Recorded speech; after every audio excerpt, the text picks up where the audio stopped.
Hey everyone, this is Keegan from National Powersports.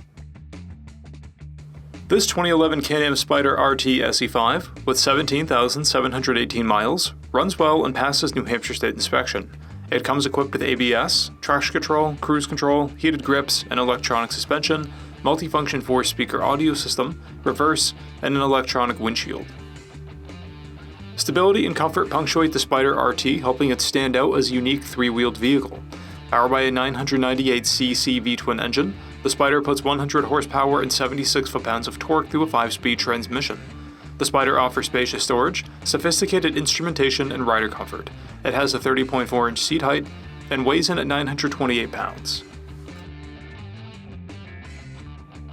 To see everything we know about this vehicle, including full mechanical and cosmetic condition reports, the service repair order, high-resolution photos, and more, please visit the listing on our website.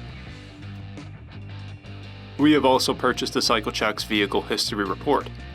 You can view this report by clicking the link on the right side of the video.